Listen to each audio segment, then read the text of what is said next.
கிழமைக்கு இந்த உலகத்தை இயேசுவை பிரதிபலித்த, இந்த பிரதிபலித்தங்கிற வார்த்தையை விட இன்னும் அழகான வார்த்தை முன்னறிவித்த.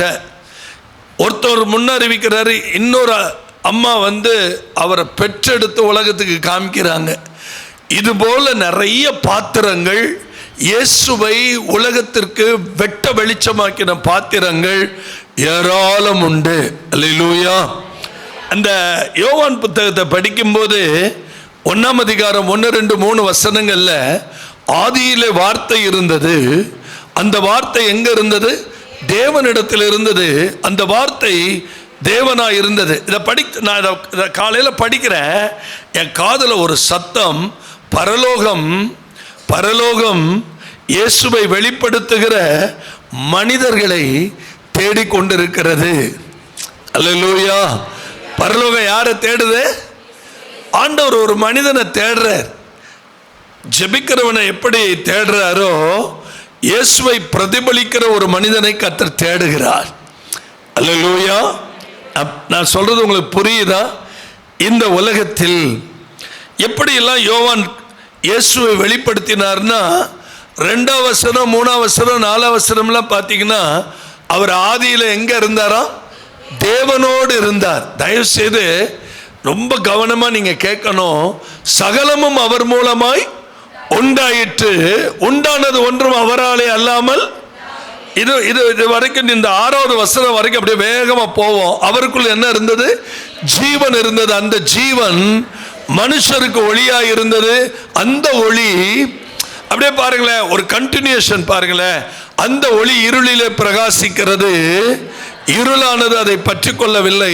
தேவனால் அனுப்பப்பட்ட ஒரு மனுஷன் இருந்தான், அவர் பெயர் யோவான். நல்ல கவனிங்க, இது வரைக்கும் நல்ல கவனிங்க.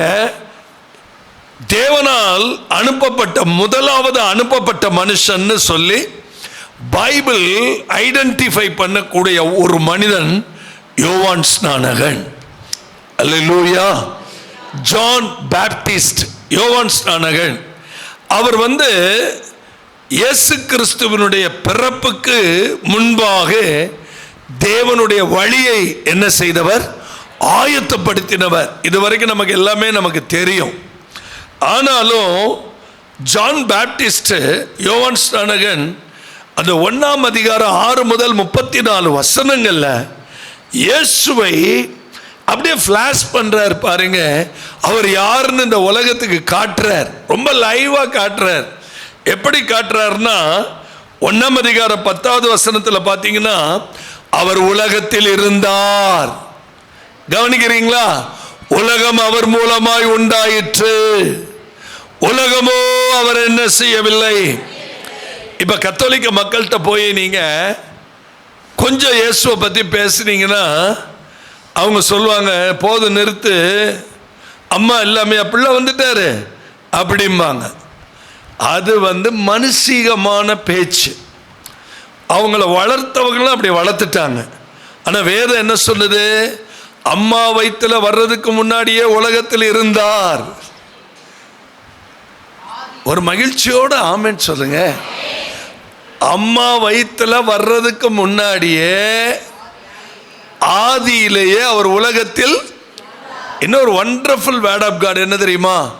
உலகமே அவர் மூலமாய் தான் உண்டாயிற்று, உலகமோ அவரை என்ன செய்யவில்லை. இப்ப ரொம்ப அருமையான ஒரு காரியம். இந்த பழைய சர்ச்சு ஒரு ஓட்டு கட்டடம், அங்கே உட்காந்துக்கிட்டு இந்த சர்ச்சில் நான் வேலையெல்லாம் செஞ்சிகிட்டு இருந்தேன். அப்போ இந்த வழியாக ஒருத்தர் நடந்து வந்தார். ஆள் ரொம்ப லீனாக அவர் நடந்து வந்தார். நான் என்ன பண்ணேன், இந்த கட்டடத்துக்கு மண்ணெல்லாம் அள்ளி போட்டுட்டு சிமெண்டெல்லாம் குழப்பிக்கிட்டு மண்வெட்டி வேலை செஞ்சு டெய்லி வேலை செய்வேன். வேலை செஞ்சிகிட்டு இருந்தேன். வெளியில் ரோட்டில் ஒரு தம்பி, யோ இந்த சர்ச்சு பாஸ்டர் எங்கேயான்னு கேட்டார். அல்லேலூயா. இந்த சர்ச்சு பாஸ்டர் எங்கேயான்னு கேட்டார். அவர் 10 மணிக்கு மேலே தான் வருவார் அப்படின்னேன். 10 மணிக்கு மேலே வர, இப்போ பார்க்க முடியாது, அவரை பார்க்க முடியாது அப்படின்னு சரின்ட்டு போயிட்டார். இப்போ நல்லா யோசிச்சு பாருங்க, அவர் சர்ச்சில் தான் இருந்தார். அவரோ அவரை என்ன செய்ய முடியல, அறிய முடியல. இதுதான், இது உங்களுக்கு புரியறதுக்காக சொல்றேன். உலகத்தில் இயேசு இருந்தார், உலகம் அவரை என்ன செய்யல, அறியல. ஒருவேளை நீங்க கேட்கலாம், ஆனா இந்த யோவான் ஸ்நானகன் டெஸ்டிமனி கொடுக்கிறார் பாருங்க இயேசுவை பற்றி. என்ன அழகா கொடுக்கிறார் பாருங்க. 1:15 என்ன சொல்றாருன்னா, யோவான் அவரை குறித்து, கொஞ்சம் எல்லாரும் என்னை கவனிங்க, யோவானுடைய சாட்சியை மட்டும்தான் பரலோகம் அங்கீகரிச்சிச்சு. இயேசு கிறிஸ்து உலகத்தில் இருக்கும்போது நம்ம பார்த்து என்ன தெரியுமா சொன்னாரு, என்னை குறித்து ஒருத்தர் சாட்சி கொடுக்க வேண்டிய அவசியம் இல்லை. என்னை குறித்து ஒருத்தர் சாட்சி கொடுக்க வேண்டிய அவசியம் அவருக்கு இல்லாதிருந்தது. The only one testimony, heaven, பரலோகம் விரும்புகிற ஒரே சாட்சி யோவான் ஸ்நானகனுடைய சாட்சி. அந்த மனிதனை நீங்கள் மறக்கக்கூடாது. அதுக்காக நான் சொல்கிறேன். அவர் சாட்சி கொடுத்து என்ன சொல்கிறாரு, எனக்கு பின் வருகிறவர் எனக்கு முன் இருந்தவர். என்ன அழகு வார்த்தை பாருங்க. எல்லாரும் சந்தோஷமா சொல்லுங்க, எனக்கு பின் வருகிறவர். அப்ப இந்த வெளிச்சம், இந்த ரெவலேஷன் யாருக்கு இருந்துச்சு? யோவான் ஸ்நானகனுக்கு இருந்துச்சு. தயவுசெய்து நல்லா கவனிச்சுட்டு என் பின்னாடியே வாங்க. தேவனால் ஒருத்தர் அனுப்பப்பட்டார், அவர் பேர் யோவான் ஸ்நானகன்.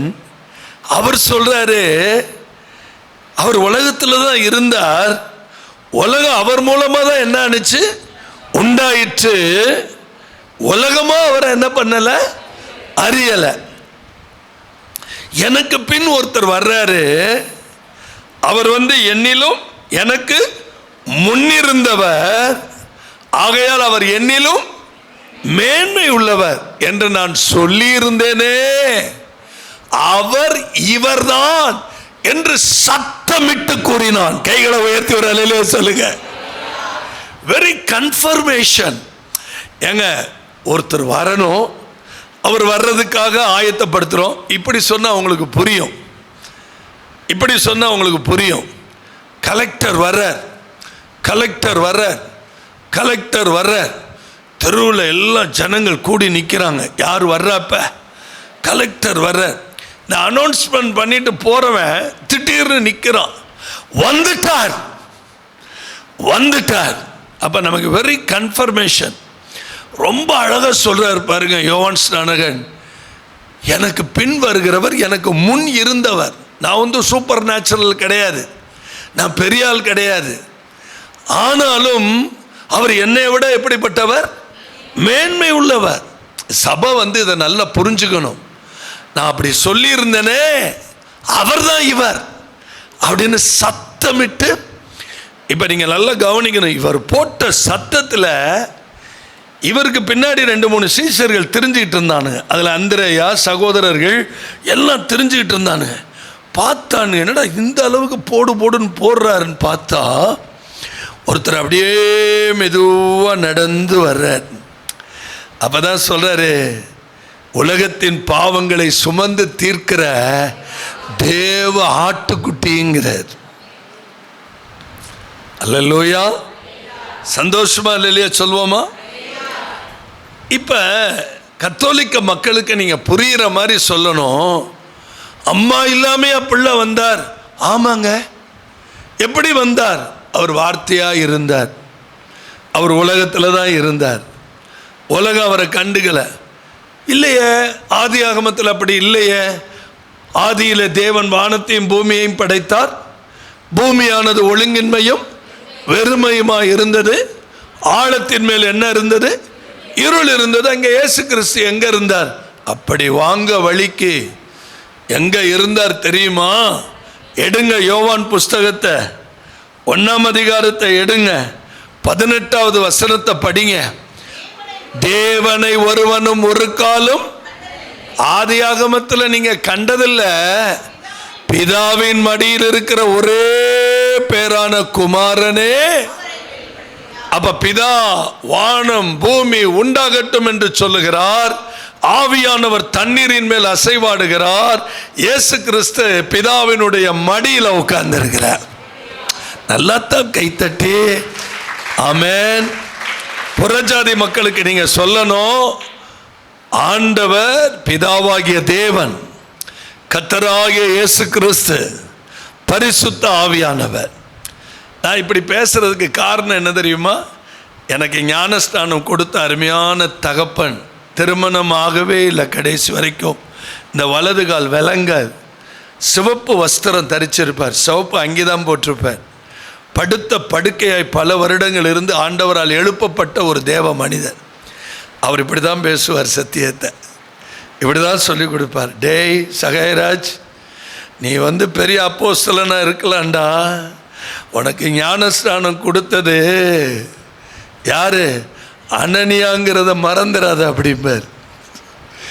அவர் சொல்லி கடைசி என்னை ஆசீர்வதித்ததெல்லாம் மறக்கவே முடியாது.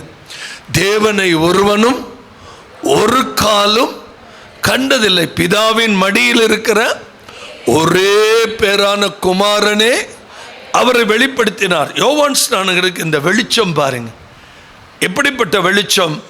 பிதா வார்த்தையாய் செயல்படுகிறார், மடியில் உட்கார்ந்திருக்கிறார் இயேசு கிறிஸ்து, ஆவியானவர் ஜலத்தில் அசைவாடுகிறார். அல்லேலூயா. அவங்க எப்படி ட்ரினிட்டியாக இருக்கிறாங்களோ, தயவுசெய்து கவனிங்க, அவங்க எப்படி திரித்துவ தேவனாக இருக்கிறாங்களோ அதே போல் மனிதனையும் திரித்துவமாக படைச்சார். எப்படி? ஆவி, ஆத்துமா, சரீரம். நம்ம இங்கே செத்து போயிடுவோம், செத்து போனோன்னு பாக்ஸில் வச்சு ஃப்ரீசர் போட்டு ப்ளக் பாயிண்ட் போட்டு விட்டுருவாங்க. கவலைப்படாதீங்க, செத்தா என்ன நடக்கும் பிரதர்லாம் கேட்காதீங்க. நான் ஆப்ரேஷன் தேட்டருக்குள்ளே போகும்போது தான் யோசித்தேன் இந்த சாவை பற்றி. அப்போ தான் நான் நிறைய தியானித்தேன். சும்மா தான் என்னை கூட்டிகிட்டு போய் உள்ளே உட்கார வச்சாங்க ஆப்ரேஷன் தேட்டரு. எப்படி இருக்குன்னு கூட என்னை பார்க்க விடலைங்க. எல்லா லைட்டையும் ஆஃப் பண்ணிட்டாங்க, ஒரு லைட்டு மாத்திரம் போடுது. அப்போ சொல்கிறார், ஒருத்தர் வர்றாரு, லீனாக ஒருத்தர் வந்தார். அவர் சொல்கிறாரு, நான் தான் அனிஸ்தீசியா டாக்டர் அப்படிங்கிறாரு. இங்கே உட்காருங்க பிரதருங்கிறாரு. உட்காந்து தாங்க இருந்தேன், எதையோ ஒன்று கொண்டு மூக்கில் வச்சாருங்க. 6 மணி நேரம் எந்திரிக்கலை. ஆமென்.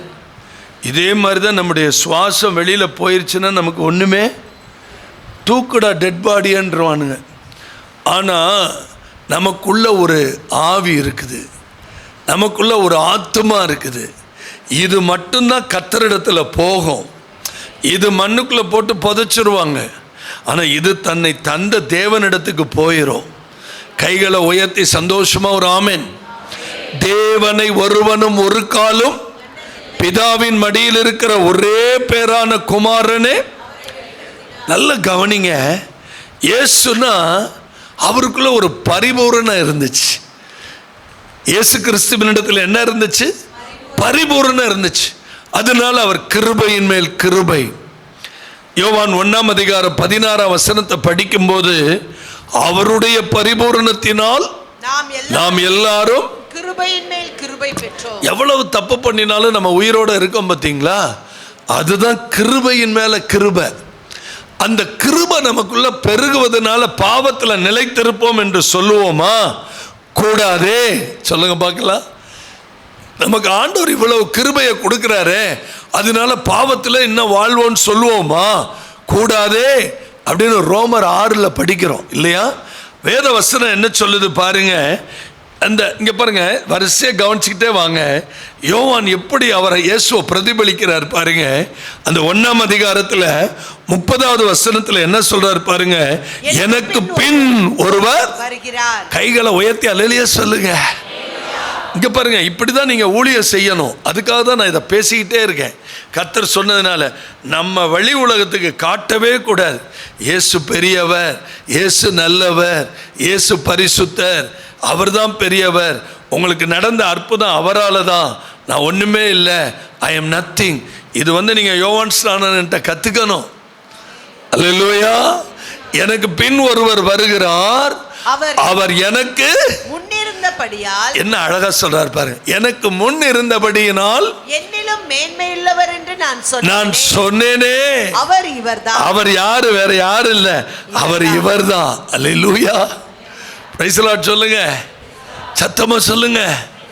ஒரு இடத்துல மீட்டிங் நடக்குதுங்க, எல்லாரும் கவனிக்கிறீங்களா? கவனிக்கிறவங்க அல்லேலூயா சொல்லுங்க.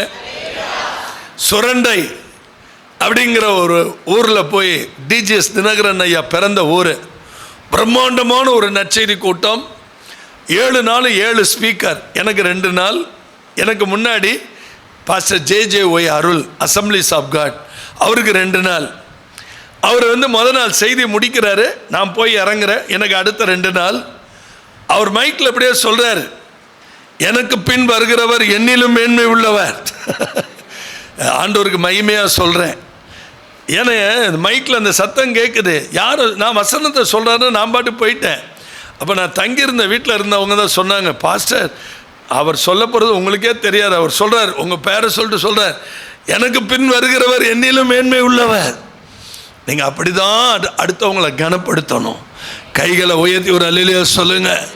எனக்கு பின் ஒருவர் வருகிறார், அவர் எனக்கு முன் இருந்தபடியினால் என்னிலும் அவர் எப்படிப்பட்டவர், மேன்மை உள்ளவர் என்று நான் சொன்னேனே, அவர்தான் இவர்.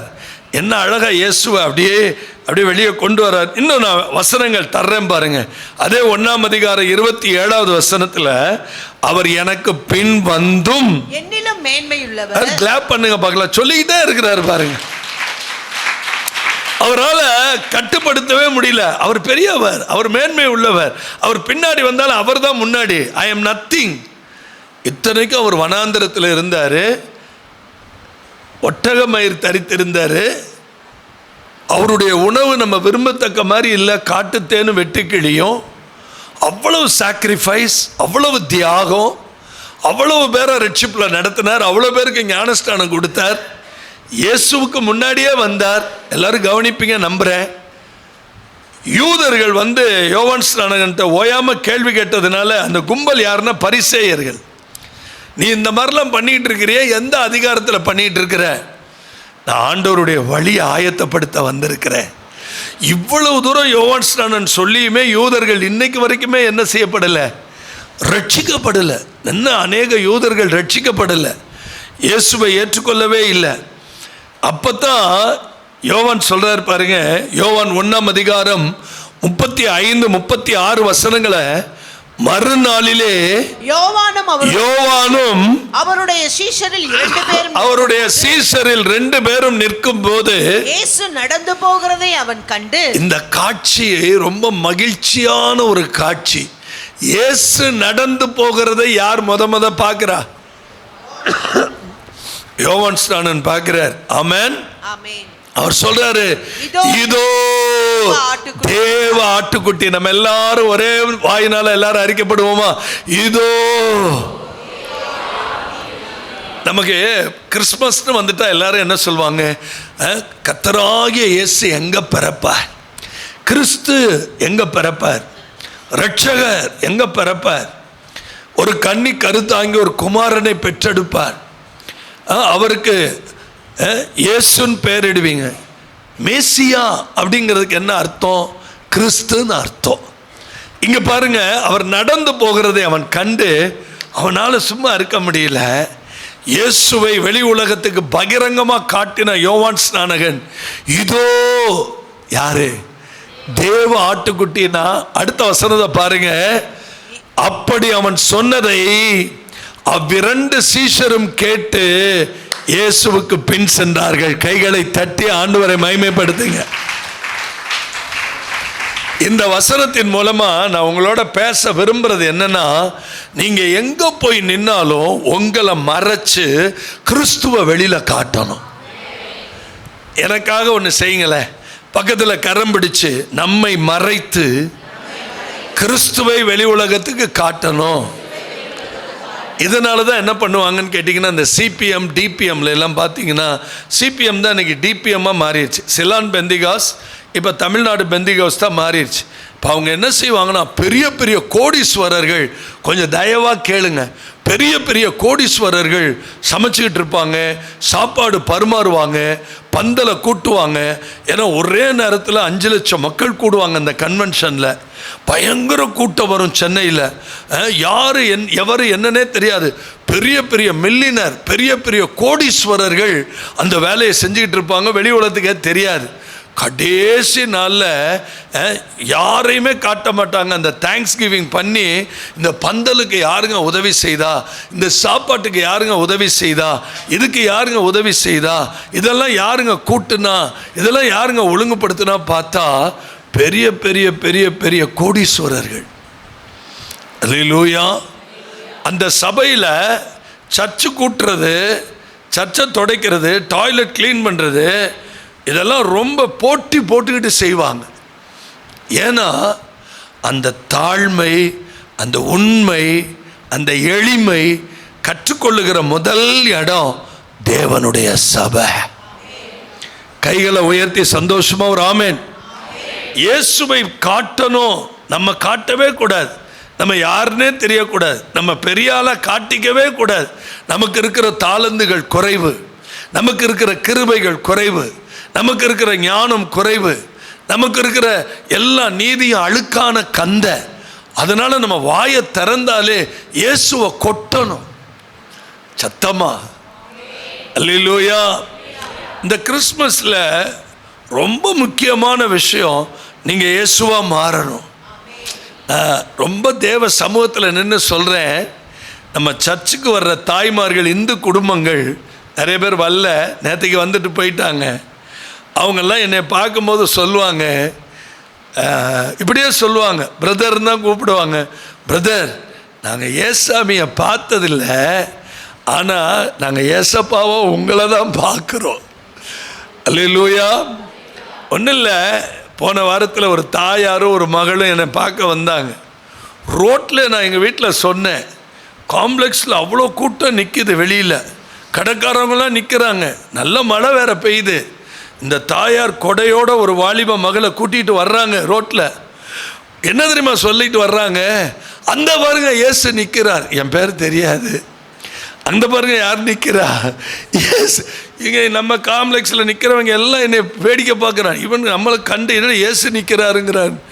பக்கத்தில் வந்த உடனே அந்த தாய் சொல்கிறாங்க, பிரதர் உங்களை பார்த்தது ஏசப்பாவே.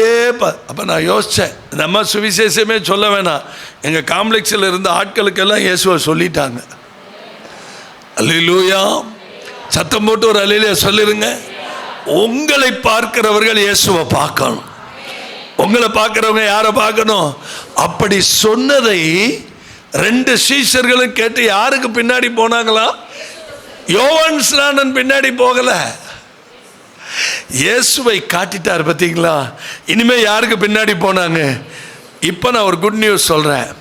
குட் நியூஸ், இயேசுவை காட்டினவர்கள் உங்கள் பக்கத்தில் இருக்கும்போது நீங்கள் இயேசுவுக்கு பின்னாடி போயிட்டே இருக்கணுமே தவிர இயேசுவை காட்டுகிறவர்களுக்கு பின்னாடி போயிட்டு இருக்கக்கூடாது. இந்த சத்தியம் விளங்குனுச்சுங்கிறவங்க கையை உயர்த்தி ஒரு அல்லேலூயா சொல்லுங்க பார்க்கலாம். நான் ஈரோடில் ஒரு பெரிய சர்ச்சுக்கு போயிருந்தேன். அந்த சர்ச்சில் ஒரு பெரிய வியாதி என்னன்னு கேட்டிங்கன்னா, இயேசுவையே காட்ட மாட்டாங்க.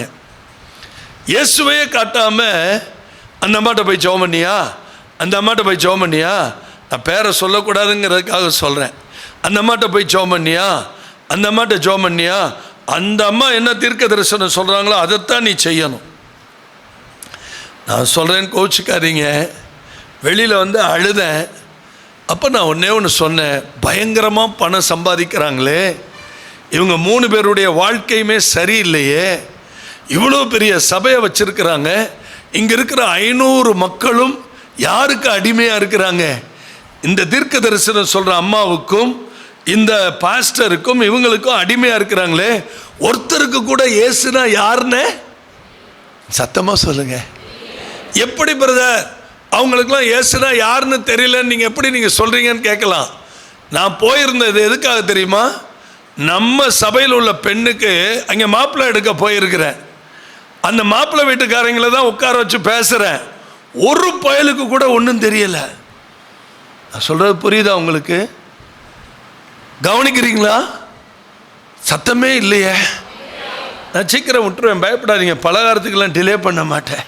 கொஞ்சம் சிரிச்ச முகமாக ஒரு அல்லேலூயா சொல்லிடுங்க. ஆமென். எனக்கு வந்த வேதனையை நான் பகிர்ந்துக்கிறேன். இயேசுவை காட்டலை, ஒருத்தருக்கு கூட இயேசுவை தெரியல.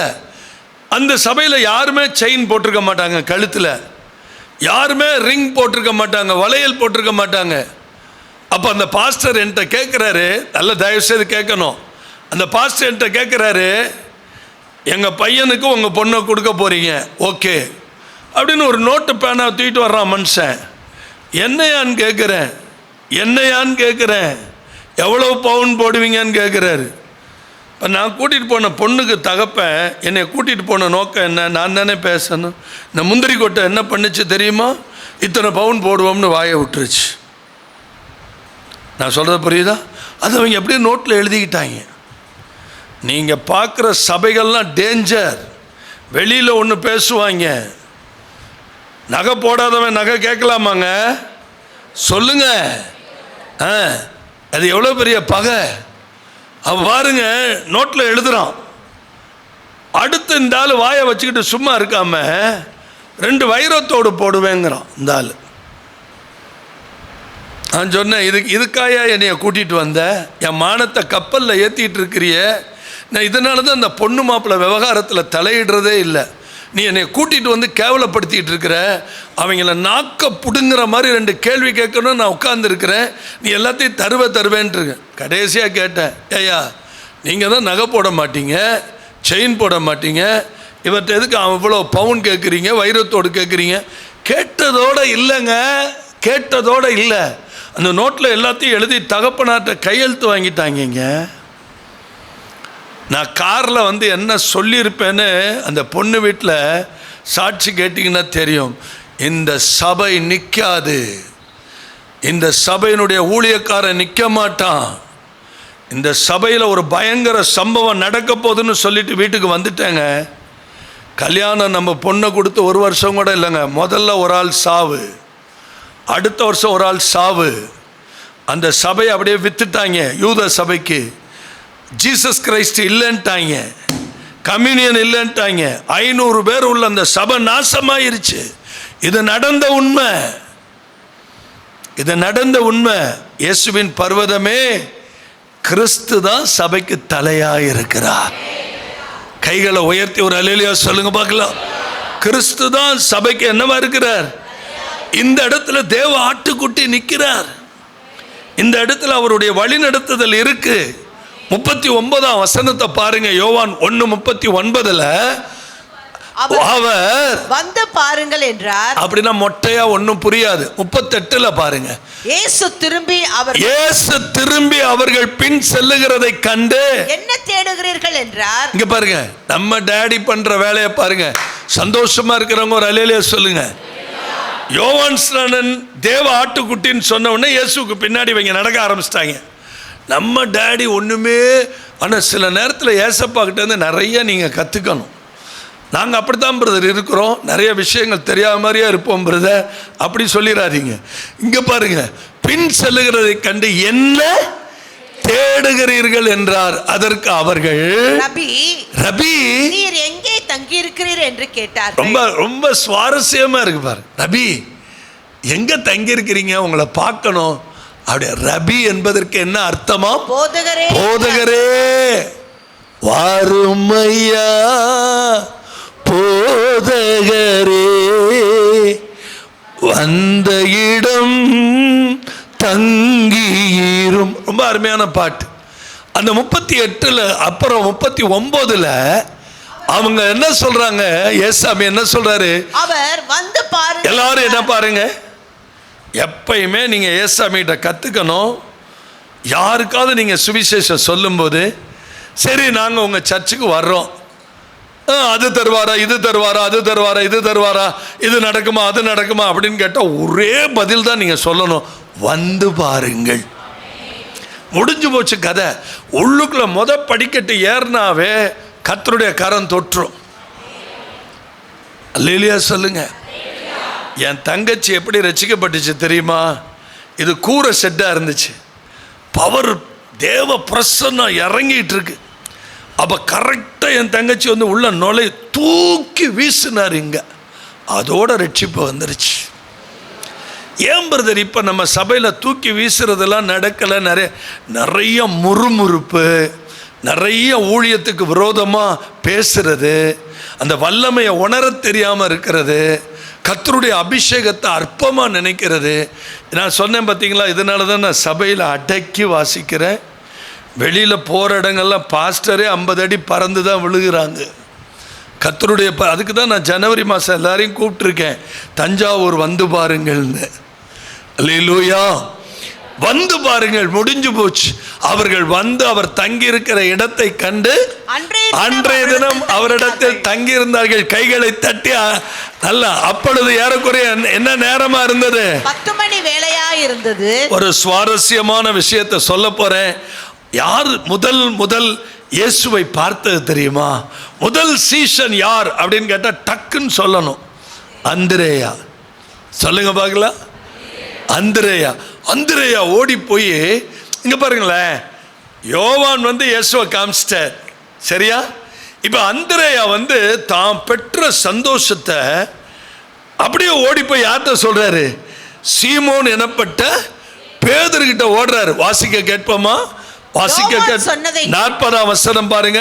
யோவான் சொன்னதை கேட்டு அவருக்கு பின் சென்ற 2 பேரில் ஒருவன் சீமோன் பேதுருவின் சகோதரனாகிய அந்திரேயா என்பவன். 41ஆம் வசனம். அவன் முதலாவது தன் சகோதரனாகிய எல்லாரும் கைகளை உயர்த்தி ஒண்ணே சொல்லணும்.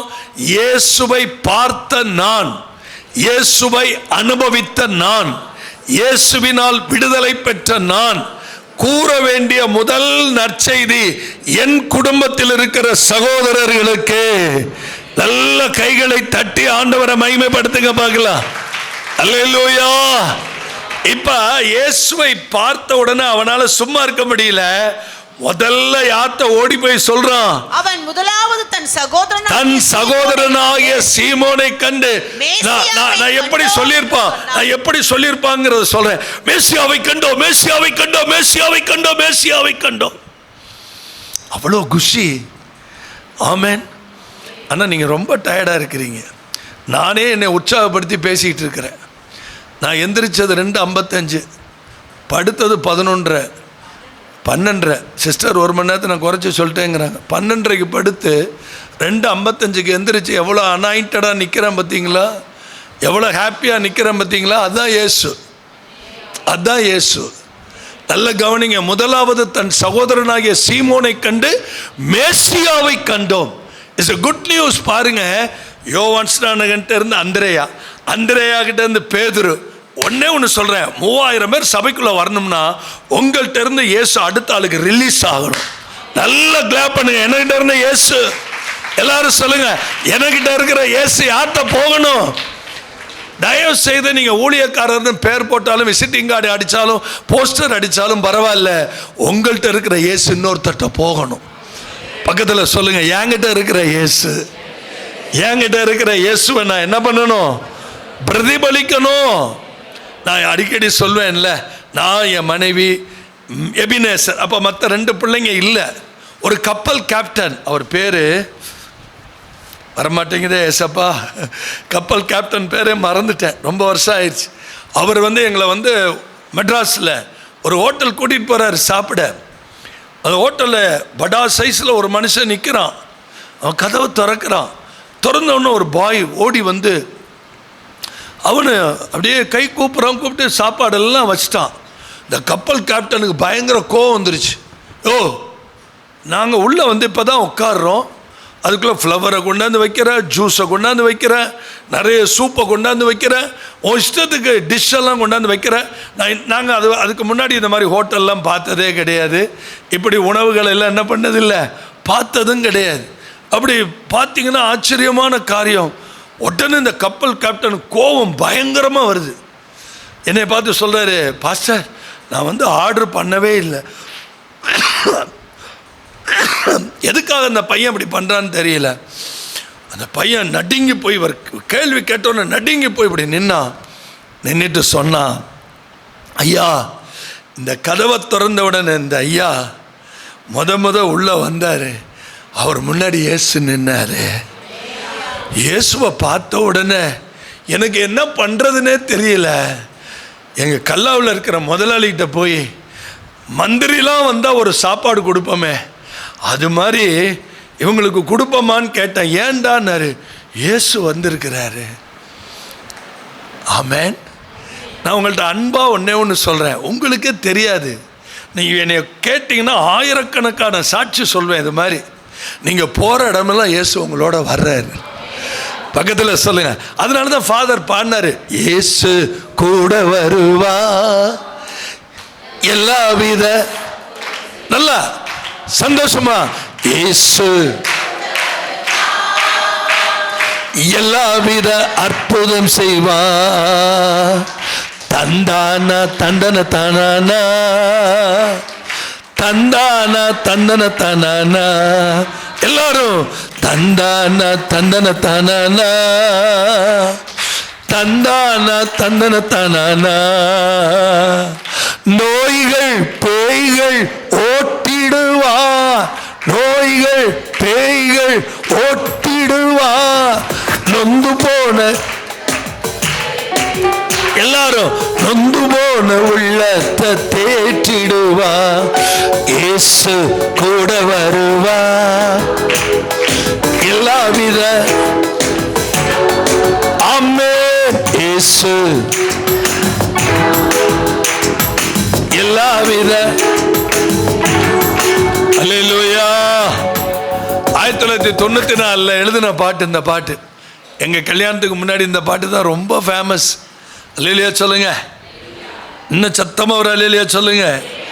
இந்த அந்திரேயாங்கிற பேரை தான் ஆங்கிலத்தில் ஆண்ட்ரூன்னு கூப்பிடுறோம். ஆண்ட்ரூன்னு கூப்பிடுறோம்ல, அந்திரேயாங்கிற வார்த்தை தான். யோவான் 1 அதிகாரம் 40வது வசனத்தை படிங்க பார்க்கலாம். யோவான் சொன்னதை கேட்டு அவருக்கு பின் சென்ற 2 பேரில் ஒருவன் சீமோன் பேதுருவின் சகோதரனாகிய அந்திரேயா.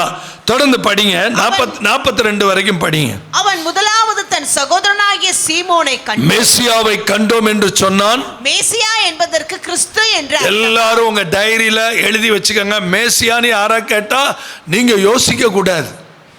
மேசியானா யாரு? கிறிஸ்துனா யாரு? அபிஷேகம் பண்ணப்பட்டவர். அப்ப கிறிஸ்தவன் அப்படின்னா என்ன?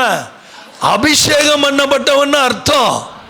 கைகளை உயர்த்தி முத கிறிஸ்தவர்கள்னு பேர் எங்க வந்துச்சு? அப்போஸ்தலர் 16 அந்திரேயாவுல தான் முத கிறிஸ்தவர்கள்னு, சாரி, அந்தியோக்கியாவுல தான் முத கிறிஸ்தவர்கள்னு பேர் வந்துச்சு. அல்லேலூயா. கைகளை உயர்த்தி சந்தோஷமா ஒரு ஆமென். அல்லேலூயா. இப்ப நல்ல கவனிங்க, தயவு செய்து நல்ல கவனிங்க. இந்த மத்தேயு சுவிசேஷத்துல 4 அதிகாரத்துல 18 முதல் 20 வசனங்களை வாசிக்க கேட்போமா? மத்தேயு 4 அதிகாரம் 18, 19, 20 பாருங்க. இயேசு கலிலேயா கடலோரமாய் நடந்து போகையில் மீன் பிடிக்கிறவர்களாய் இருந்த 2 சகோதரர்களாகிய பேதுரு எனப்பட்ட சீமோனும் அவன் சகோதரன் அந்திரேயாவும் கடலில் வலை போட்டு கொண்டிருக்கிற போது. எல்லாரும் கவனிங்க. இந்த 2 பேரை யோவான் இப்படி சொன்னாரா? இவங்க 2 பேரும் யாருங்க? மீனவர்கள். அவங்க 2 பேரும் யாரு? முத சீஷர்கள் யாருங்க வந்து மாற்றா? சத்தம் போட்டு சொல்லுங்க. இயேசு கிறிஸ்து ஊழியத்தில் ஜாதி இல்லை, இனம் இல்லை, மதம் இல்லை. இயேசு கிறிஸ்து ஊழியத்தில் வந்து இன்னைக்கு பேசுகிறாங்கல்ல, சுயமரியாதைன்னு. இப்படி மரியாதை கொடுக்குற ஒரே தெய்வம் இயேசு தான். ஐயோ, அதுக்காக இன்னும் சத்தமா. இன்னைக்கு வந்து நிறைய மீட்டிங்ஸில் அரசியல்வாதிகளை உட்கார வச்சுக்கிட்டு எனக்கு அதெல்லாம் ரொம்ப துக்கமாக இருந்துச்சு. அரசியல்வாதிகளை உட்கார வச்சுட்டு அரசியல்வாதிகளை பார்த்து மெய்ப்பருங்கிறாங்க. ஒரு நாள் இந்த மெய்ப்பருங்கிற வார்த்தை அவங்களுக்கெல்லாம் சொந்தமாகாது. மெய்ப்பர் விளைக்கரையும் கொடுக்கிறவர், மெய்ப்பர் போதிக்கிறவர், மெய்ப்பர் உபதேசிக்கிறவர், மெய்ப்பர் பானபலியாய் தன்னை வார்க்கிறவர், மேற்பர் சபைக்கு உத்தரவாதம் எடுக்கிறவர், மேற்பர் சபைக்காக கண்ணீர் வடிக்கிறவர். சும்மா போய் எல்லாரையும் மெய்ப்பர்னு சொல்லிடக்கூடாது. அப்படி நம்மளே போய் கண்ணா பின்னான்லாம் தூக்கி விடக்கூடாது. இயேசு கலிலேயா கடலோரமாய் நடந்து போகையில் மீன் பிடிக்கிறவர்களாக இருந்த 2 சகோதரராகிய பேதுரு எனப்பட்ட சீமோனும் அவன் சகோதரன் அந்திரேயாவும். வாசிங்க. அவர்களை கண்டு என் பின்னே வாருங்கள், உங்களை மனுஷரை பிடிக்கிற, என் பின்னே வாருங்கள், உங்களை மனுஷர்களை பிடிக்கிறவர்களாக்குவேன். எல்லாரும் சபையார் நல்ல கவனிக்கணும். சபைக்குள்ள இருக்கிற நம்ம எல்லாருக்கும் தேவனுடைய பெரிய master plan. What is Christmas? கிறிஸ்மஸ்னா என்ன? மனிதர்களை பிடிக்கிற மிகப்பெரிய திட்டத்தில் கர்த்தர் நம்மளை எல்லாம் பிடிச்சு சபையில் உட்கார வச்சிருக்கிறார். பக்கத்தில் பார்த்தா இப்ப சொல்லுங்க ஹாப்பி கிறிஸ்மஸ்னு. இப்ப நீங்க உடனே பதில் சொல்லுங்க, கிறிஸ்மஸ் என்றால் மனிதர்களை பிடிக்கிற பெரிய திட்டம். பிரதர், மனிதர் இப்ப மீனுக்கு வலை இருக்கு, மனிதர்களுக்கு என்ன பிரதர் இருக்கு? வார்த்தை இருக்கு. மீனுக்கு வலை, மனிதர்களுக்கு வார்த்தை. பக்கத்தில் சொல்லுங்க, மீனுக்கு வலை, மனிதர்களுக்கு. ஏன் பிரதர்? மீனுக்கு தூண்டி இருக்க, மனிதர்களுக்கு வெளிப்பாடு. ஒரு வார்த்தை அடிச்சிங்கன்னா நச்சுன்னு பின்னாடி வந்துருவான். அல்லேலூயா. அந்த வசனத்தில் ஆண்டவர் ரொம்ப அழகா சொல்றாரு, உங்களை மனுஷர்களை பிடிக்கிறவர்களை என்ன பண்ண போற? சத்தம் போட்டு சொல்லுங்க, மனுஷர்களை பிடிக்கிறவரா?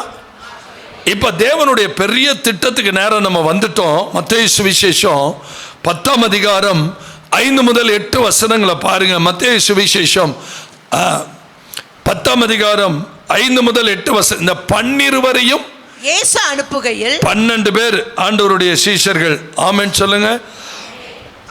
பேதுரு, யாக்கோப்பு, யோவானு, அந்திரேயா, பிலிப்பு, யூதாஸ் காரியத்து, மத்தேயு, தோமா, யாக்கோப்பு, பர்த்தலமேயு, அப்புறம் யாரு? கானானியாகிய சீமோன், இன்னொரு யாக்கோப்பு. சரி, இந்த 12 பேரையும் ஆண்டவர் கூட்டிட்டு போகும்போது அவர்களுக்கு கட்டளையிட்டு சொன்னது என்னவென்றால், நீங்கள் புறஜாதியார் நாடுகளுக்கு போகாமலும் பட்டணங்களில் பிரவேசியாமலும் காணாமற் போன ஆடுகளை இஸ்ரவேல் வீட்டாருக்கு போங்க. இப்ப இந்த கிறிஸ்மஸ், வாட் இஸ் கிறிஸ்மஸ்? தயவு செய்து பக்கத்தில் இன்னொரு முறை ஹாப்பி கிறிஸ்மஸ் சொல்லுங்க. இப்போ அவங்க என்னங்க ஓயாம ஹாப்பி கிறிஸ்மஸ் சொல்றீங்க? அது என்னன்னா, 2வது கிறிஸ்மஸ் என்னன்னா, உங்களுக்கு தேவனுடைய பிரதான கட்டளை புறஜாதிகளிடத்தில் போகாமலும் நீங்கள் என்ன செய்யக்கூடாது? சமாரியாவுக்கு. இந்த 2 பிளேஸ் ஆண்டவர் பார்த்துக்கிட்டார். கொஞ்சம் கவனிங்க, சமாரியாவும் புறஜாதிகளும் ஆண்டவர் பார்த்துக்கிட்டார். ஆனால் சீஷர்களை எங்க அனுப்பினார்னா, காணாமல் போன என் ஜனமாகிய இஸ்ரவேல் வீட்டாருக்கு போங்க. இப்ப என்ன உங்களுக்கு புரியுற மாதிரி சொல்லவா? இயேசுவை அறிந்திருக்கிறோம்னு கிறிஸ்தவ பெயர்களை வச்சுக்கிட்டு தெரியுறாங்கல்ல, அவங்கள போய் முதல்ல குறி வச்சு இயேசுவை தெரியுமான்னு கேளுங்க. அதான் கிறிஸ்மஸினுடைய மிகப்பெரிய சாதனை. அல்லேலூயா. எப்போ பார்த்தாலும் கிறிஸ்மஸ்க்கு நட்சத்திரம் தோன்றினது, வானதூதர்கள் வந்தார்கள், மாட்டுக்குடிலே போய் இருந்தார், பாலா பாலா தூங்கு, இப்படியே கேட்டு பழகினதுக்கு இந்த பிரசங்கம் வித்தியாசமாக இருக்கும். ஆனால் இதான் ரியல் கிறிஸ்மஸ், இதான் ரீசனபிள் கிறிஸ்மஸ். உங்களை நீங்கள் இயேசுவை பிரதிபலிக்கணும், நீங்கள் இயேசுவா மாறணும். சத்தமா நீங்கள் இருக்கிற வேலை ஸ்தலத்தில் இயேசுவை காட்டணும். என்ன அருமையான காரியம். ஒரு குட் நியூஸ் தெரியுமா? இந்த அந்திரேயா பேதுருகிட்ட சொன்னதோட நிப்பாட்டலைங்க. 5 அப்பம் 2 மீனை 5000 பேருக்கு கொடுத்ததுக்கு ரொம்ப காரணமா இருந்த ஒரு ஆள் யாரு? ஐயோ தூங்குறீங்களே. அந்திரேயா. அந்திரேயா எங்க ஊழியம் பண்ணார் தெரியுமா? கிரீஸ் நாட்டில். கிரீஸ் நாட்டில் தான் அந்திரேயா அநேகர உலகம் பூரா போய் சீஷர். தோமா எங்க வந்துட்டாரு? இந்தியாவுக்கு வந்துட்டாரு. அந்திரேயா எங்க போனார்னா கிரீஸ் நாட்டுக்கு போயிட்டார். கிரீஸ் நாட்டில் போய் பிரசங்கம் பண்ணி அநேகர ஒவ்வொரு சீஷரையும் கர்த்தர் ஒவ்வொரு இடத்துக்கு அனுப்பினார். அல்லேலூயா. சந்தோஷமா இருக்குல்ல? அப்ப இந்த சபைக்குள்ள இருக்கிற நீங்க புறப்பட்டு எல்லாரையும் சீஷர் ஆக்கணும். அதான் ரியல் கிறிஸ்மஸ். அதான் வல்லமையான ஒரு கிறிஸ்மஸ். கைகளை உயர்த்தி ஒரு ஆமேன். இதை நீங்க எங்க படிக்கலாம்னா, யோவான்ல 6ஆம் அதிகாரத்தில் 5 முதல் 11 வசனங்களை படிக்கலாம். ஆகையினால் எனக்காக இன்னொரு முறை பக்கத்தில் இருக்கிறவங்களை கை கொடுத்து இங்க பாருங்க. யோவான் 6ஆம் அதிகாரம் 5வது வசனத்தில் இயேசு தம்முடைய கண்களை ஏறெடுத்து திரளான ஜனங்கள் தம்மிடத்தில் வருகிறதை கண்டு பிலிப்புவை நோக்கி, இவர்கள் சாப்பிடத்தக்க அப்பங்களை எங்கே கொள்ளலாம் என்று கேட்டார். இங்க பாருங்களேன், இங்க பாருங்களேன், எல்லாரும் கவனிக்கிறீங்களா? நான் போகிற இடத்துல எல்லாம் திரளான ஜனங்கள் வர்றாங்க. வந்துட்டு எங்களுக்கு ஒரு சபை ஆரம்பிங்க, இன்னைக்கு நான் மனம் திறந்து உங்களோட பேசுறேன், எங்களுக்கு ஒரு சபை ஆரம்பிங்க ஐயா, இந்த இடத்துல ஒன்று ஆரம்பிங்கிறாங்க. நான் வந்து அழுவேன். ஏன் அழுவேன்னா, இவங்களுக்கு நம்ம சபையிலேருந்து அனுப்புறதுக்கு மெய்ப்பர் இல்லையே. திரளான ஜனங்கள் என்னை தேடி வர்றாங்க. இப்போ என் வயசுக்கு, இந்த 61 வயசுக்கு ஒரு 100 சபையை ஆரம்பிச்சிருக்கணும் குறைஞ்சது. Praise the Lord. Reverend father Martin Jones என்னை கையெடுத்து கும்பிட்டார். அந்த இடத்துல ஒரு சபை ஆரம்பிங்க, அந்த மக்களுக்கு ஒரு சபை ஆரம்பிங்க. யாரை அனுப்புவேன்? யார் நம்முடைய காரியமாய் போவார்? யார் போய் இந்த காரியத்தை செய்வா? மணப்பாறையிலேருந்து வாரம் இங்கே வர்றாங்க. மணப்பாறையிலேருந்து புதுக்கோட்டை எத்தனை கிலோமீட்ரு? மணப்பாறையிலேருந்து புதுக்கோட்டை எத்தனை கிலோமீட்ரு? 60 கிலோமீட்டருக்கு மேலே, 1.5 மணி நேரம் ஜேர்னி. ஆனால் தியாகமாக வர்றாங்க. அவர் சொல்கிறாரு, 2:30 மணிக்கு எந்திரிக்கிறோம், குளிக்கிறோம், நாங்கள் அவதியாக உடியாரோம், 5 மணிக்கு ஆராதனைக்கு வந்துடுறோம். நான் சொன்னேன், ஒரு சர்ச்சை ஆரம்பிங்க, நானும் என் மனைவியும் போய் அவர் வீட்டில் ஜோம் பண்ணிவிட்டு ஒரு இடம் பாருங்க அப்படின்னு சொன்னேன். அவர் சொல்ல, பார்த்துக்கிட்டு தாங்கய்யா இருக்கிறேன், ஒன்றும் அமைய மாட்டேங்குது. எனக்கு பின்னாடி இயேசுவுக்கு பின்னாடி இயேசுவுக்காக நிற்கிற அறுவடை மிகுதி, வேலையாட்கள் இல்லை. அறுவடைக்கு வேலையாட்களை அனுப்பும்படிக்கு அறுவடையின் எஜமான்களை, ஹார்வெஸ்ட் இஸ் பிளண்டி பட் வேலை சர்வன்ட்ஸ் ஆர் ஃபியூ. வேலைக்கு ஆள் இல்லை. பக்கத்தில் சொல்லுங்க, வேலைக்கு ஆள் இல்லை. ஆனால் பாவம், நீங்கள் நல்லா கண்ணு சொறி எப்படி போய் வீட்டில் பலகாரம் பண்ண போகிறீங்கன்னு தெரில. எனக்கு இதை பார்த்துட்டு இன்னொரு ஆளை பேசவே வேணான்னு தோணுது. எப்படி பேசாமல் இருக்கிறதுன்னு தெரியல. இன்னும் எனக்கு ஒரு 15 நிமிஷம் இருக்குது. கைகளை உயர்த்தி சத்தம் போட்டு ஒரு ஆமின்னு சொல்லுங்கள். இப்போ நேராக அவரையே நான் பேசிடுறேன். முதல்ல இயேசுவை பிரதிபலித்து வழி ஆயத்தப்படுத்தி சீஷர்களுக்கு தன்னை காமிச்சவர் யார்? யோவான் ஸ்நானகன்.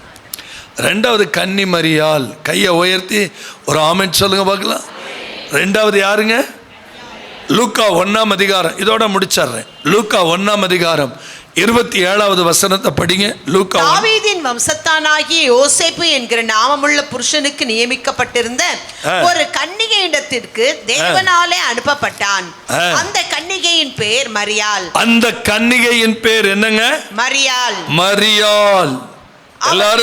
எல்லாரும் சத்தம் போட்டு சொல்லுங்க, மரியாள். மரியாள். அவள் இருந்த வீட்டில் தேவதூதன் பிரவேசித்து, கிருபை பெற்றவளே வாழ்க, கர்த்தர் உன்னுடனே இருக்கிறார், நீ ஸ்திரீகளுக்குள்ளே ஆசீர்வதிக்கப்பட்டவள் என்றார். இப்போ உங்களை பார்த்து ஒரு கிறிஸ்மஸ் சொல்ல போறேன். திருப்பி தயவு செய்து பக்கத்தில் ஹாப்பி கிறிஸ்மஸ்னு சொல்லுங்க. இப்போ அடுத்த வார்த்தை என்ன சொல்ல போறேன்னா, நீங்கள் நினையாத வேளையில் உங்கள் ஜெப அறையில் உங்களை பரலோக டிபார்ட்மெண்ட் சந்திக்க ரெடியா இருக்குது. தானியேல் ஜெபத்த இடத்துல தூதன் வந்தானா? லோத்து வீட்டுக்கு தூதன் போனானா? ஆபிரகாம் வீட்டுக்கு தூதர்கள் போனாங்களா? இன்னைக்கு நடக்காதுன்னு நினைக்கிறீங்களா? இன்னைக்கு அது சத்தியம். ஆமென். இன்னைக்கு நீங்க ஜெபிக்கிற இடத்துல யார் வருவா? நான் ஒன்னே ஒன்று சொல்றேன், மலை போல உங்க பிரச்சனை இருக்கலாம், ஆனா நீங்க எந்த அளவுக்கு கர்த்தரோட இருக்கிறீங்களோ உங்க வீட்டுக்கு யார் வருவா? எனக்காக பக்கத்தில் சொல்லுங்க, தூதன் வருவான்.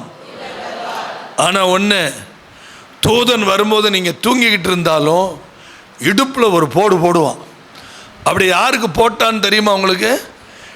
எலியாவுக்கு. பேதுருவுக்கும் போட்டான், எலியாவுக்கும் போட்டான். ஏய் அப்படின்னு தூதன் மட்டும் அங்கேருந்து அனுப்பிட்டாருன்னு வைங்க, சும்மா போக மாட்டான். ஏன்னா இவன் பதில் கொண்டு போகணும். மெசஞ்சர் அவன். இங்கேருந்து ஆண்டவருக்கு போய் என்ன செய்யணும்? பதில் சொல்லணும். உங்களுக்கு இன்னும் சுவாரஸ்யமாக சொல்லணும்னா, எல்லாரும் கவனிக்கன்னு நம்புகிறேன். நீங்கள் தூக்கத்தை விட்டு வெளியில் வரணும்னு தான் இப்படிலாம் பேசிகிட்டு இருக்கிறேன். இல்லாட்டினா சப்ஜெக்ட்டு போய் எப்பயோ முடிச்சிருப்பேன் பிரசங்கத்தை. நல்ல கவனிங்க. பாலா போன பாலாக்கு பிள்ளையாமிட்ட போய், சீக்கிரமா நீ யாரை சபிக்கணும்? இஸ்ரவேலை சபிக்கணும். உடனே போகிறேன், இதை ஆண்டவர்கிட்ட கேட்டு வர்றேன். ஆண்டவர் என்ன சொல்கிறாரு? போகாத. எத்தனை முறை? ஒரு தடவை, 2. அடுத்தது அரசியல்வாதி செக்ரட்டரியேட்டில் இருக்கிற ஆட்களை எல்லாம் அனுப்புகிறான். அனுப்பும்போது திருப்பி வந்து என்ன பண்ணுறாரு? இவன் சும்மா அனுத்துனதுனால சரி போய் தொலை. ஆனாலும் வந்து வாயை திறந்து என்ன சொல்கிறான்? இஸ்ரவேலை ஆசீர்வதிக்கிறதே கர்த்தருடைய விருப்பத்தை சொல்லிட்டான். ஆனாலும் என்ன சம்பவம் நடந்தது? பிழையாமனுடைய கொள்கை இஸ்ரவேல் விழுவதற்கான காரியத்தை எங்கே வச்சுட்டு போனா? புறஜாதிகளோட கலக்கிற மாதிரி ஒரு சம்பவத்தை என்ன பண்ணிட்டு போனா? பயங்கரமாக ஆலோசனை கொடுத்துட்டு போனான். சரியா? இன்னைக்கு நான் சொல்கிறேன், தீர்க்க தரிசனம் வரலையா? கர்த்தர் பேசலையா? கர்த்தர் இடைப்படலையா? சந்தோஷமாக சொல்லிடணும் ஆண்டவர் பேசலைன்னு. ஆனால் இன்னைக்கு இருக்கிற ஆட்கள் செய்கிற தவறு என்ன? ஆண்டவர் பேசலைனாலும் கூட, ஆண்டவர் சொல்லலைனாலும் கூட, மகனே அதை பார்க்கிறேன், இதை பார்க்கிறேன், ஏதோ ஒன்று நடக்க போகுது அப்படிலாம் சொல்ல வேண்டிய அவசியமே இல்லை. கர்த்தர் பயன்படுத்தினா பயன்படுங்க, கர்த்தர் பயன்படுத்தலைன்னா விட்டுருங்க. அதனால் நமக்கு ஒன்றும் ஈகோ ப்ராப்ளமே இல்லை. நான் தைரியமாக சொல்வேன், அவருக்கு என்னங்க, நான் இன்னைக்கு ஜெபிக்கவே இல்லை, 2 அற்புதம் நடக்குது. எப்படிங்க? முன்னாடி பண்ண ஜெபத்தெல்லாம் அவர் கேட்டு இன்னைக்கு அவர் வேலை பண்ணுறார். அவருக்கு முரட்டுத்தனமாக சில வேலை பண்ணுவார், சில இடத்துல போய் சில வேலை பண்ணுவார், அவர் சொல்வதெல்லாம் நடக்கும். சில நேரத்தில் பல மணி நேரம் 12 மணி நேரம் ஜெபிச்சுட்டு சகாயராஜ் வருவேன், ஒரு அற்புதம் நடக்காது. என்னன்னு கேட்டால் இங்கே சில விஷயங்கள்லாம் உனக்கு சொல்லி கொடுக்கணும் பேர். அல்லேலூயா. டயர்ட் ஆகிட்டீங்களா? அக்கறைக்கு போவோம் வாருங்கள்னு சொன்னார். யார்கிட்ட சொன்னார்? சீசர்கள்ட்ட தான் சொன்னார். ஆனால் கடலுக்குள்ளே விட்டுவிட்டு எதை அனுப்புனாரு?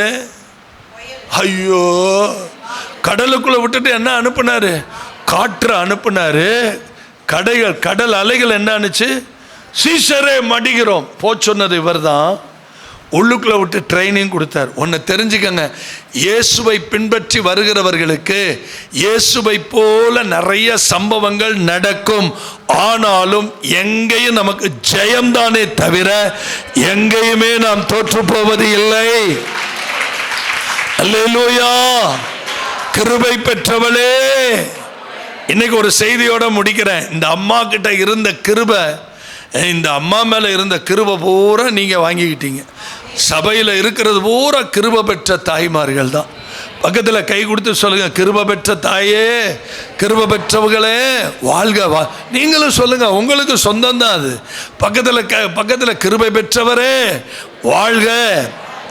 வாழ்கன்னு முத சொன்னதே பரலோகம்தான். காரர்களே யார் தான்? நம்ம தான் எல்லாரையும் பார்த்து வாழ்கன்னு சொல்லணும். நீங்கள் நல்லா இருக்கணுங்க. What is Christmas? எல்லாரும் வாழணுங்கிறது தான் கிறிஸ்மஸ். எல்லாரும் ஆசீர்வாதமாக இருக்கணுங்கிறது தான் கிறிஸ்மஸ். எல்லாரும் அடிமைத்தன நுகத்திலிருந்து வெளியில் வரணுங்கிறது தான் கிறிஸ்மஸ்.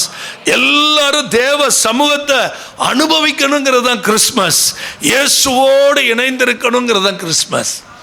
இயேசுவை பின்பற்றும் போது மேடு இருக்கும், பல்ல இருக்கும், துயரம் இருக்கும், ஆனந்தம் இருக்கும், எல்லாம் இருக்கும். ஒன்று இருக்கும், கடைசியா ஜெயம். சிலுவையில் ஜெயித்தவர், ஜீவனோடு எழும்பினவர், he is alive. இன்னைக்கு உயிரோடு இருக்கிறார்.